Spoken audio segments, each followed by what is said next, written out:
এতদিন পরে আমার মাথায় পোকা জেগে উঠেছে যে সৌমিতা ভিডিওগুলো এডিট কর, ছাড়তে হবে, নাহলে ফোনের স্টোরেজ ফুল হয়ে গেছে, আর কোনো কিছু হচ্ছে না। 12ই জানুয়ারি সবাই যেন স্বামী বিবেকানন্দর ছিল সেদিন জন্মদিন, আর তখন ছিলাম আমরা গঙ্গাসাগরে। আর যেহেতু ওখানে ব্লাড ডোনেশন ক্যাম্প হয় প্রত্যেকটা বছর, তাই মা আর আমি চলে গেছিলাম সোজা ওখানে। জানো তো, আমারও ইচ্ছা আছে এখানে রক্তদান করার, মানে এখানে না, প্রত্যেকটা জায়গায় যেখানে যেখানে মানুষের দরকার। অবশ্যই আমি বয়স হলে হয়তো দেব। তো তারপরে মা আর আমি একটু ঘুরছিলাম, কারণ এসে একদমই ঘোরা হয় না কাজের চাপে। তো সেই দিনটা ফাঁকা থাকায় আমরা একটু ঘুরতে বেরিয়েছিলাম, গিয়ে কিছু ফটো টটো শ্যুট করেছি।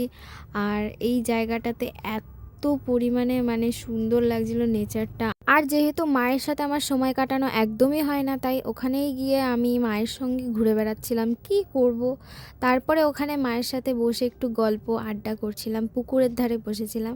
আর ক্যামেরা ধরার যেহেতু কেউ ছিল না, তাই আমি মাকেই বলছিলাম, মা আমাকে কিছু ভিডিও করে দাও একটু সুন্দর দেখে। তা দেখি বেকা টেরা করেছে যা পেরেছে, তাও অনেক সুন্দর করেছে।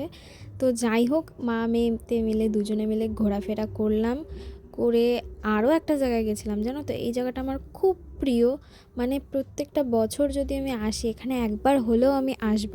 আর এই ব্রিজটা বলো, এর পাশে যেই বসার জায়গাগুলো, একটা পার্ক টাইপের ছোটোখাটো, তবে বাচ্চাদের কোনো মানে খেলনার জন্য কিছু করা নেই।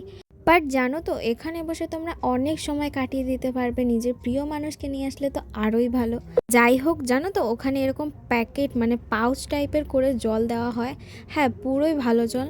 আর তারপরে মা আর আমি চলে গেছিলাম আমাদের ক্যাম্পের দিকে। যাওয়ার সময় দেখি এত সুন্দর জিনিস করা হয়েছে এখানে।